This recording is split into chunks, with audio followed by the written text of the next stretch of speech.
그러니까 이건 국가, 우리나라만 한다고 해서는 절대 되는 일이 아니야. 중국 같은 경우에는 그냥 막 바다에 버리고 있잖아. 그러면 이것은 뭔가 국가 차원이 아니라 지구적 차원에서 뭔가 해결책을 제시했어야 된다. 뭐 이렇게 비판을 할 수도 있겠죠. 그 다음에 또 뭐 개인적 차원에서는 아껴 쓰자라고 했는데 우리가 아까 말한 건 자원 낭비로 인한 해양 오염이 아니라 조금 어떤 거였어?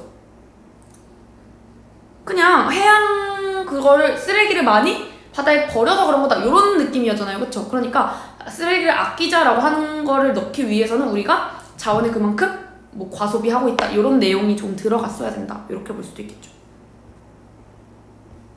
그쵸? 이 정도 정리하시면 될 것 같고요. 빨리 유기견 방지 이것만 빨리 보자. 유기견 방지 마이크로칩이 정답. 한 해 10만 마리의 유기견이 생긴다. 법적으로는 그 동물들에 주어진 시간인 10일이다. 이런 통계에 의하면 동물이 유기된 지 72시간이 넘으면 보호자를 거의 찾지 못한다. 결국 그들은 법적으로 안락사 대상이 된다. 누구의 잘못일까? 호기심으로 잠시 집을 나온 개의 잘못인가? 아니면 문을 잘 닫지 않고 간 사람의 잘못일까? 동물이 나갈 수 있는 상황을 만든 사람의 잘못일 수 있지만 무엇보다 그런 상황이 발생할 수 있다는 점을 무시한 안전 불가점이 가장 큰 잘못이다. 여기서 지금 뭐하고 있다? 문제 제기하고 있다.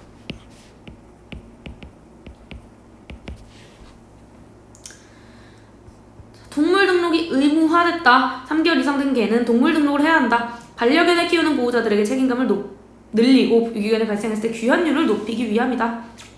동물 등록만 하면 유기견의 발생을 막을 수 있을까? 안타깝지만 그렇지 않다. 여기서도 뭐하고 있다? 문답법.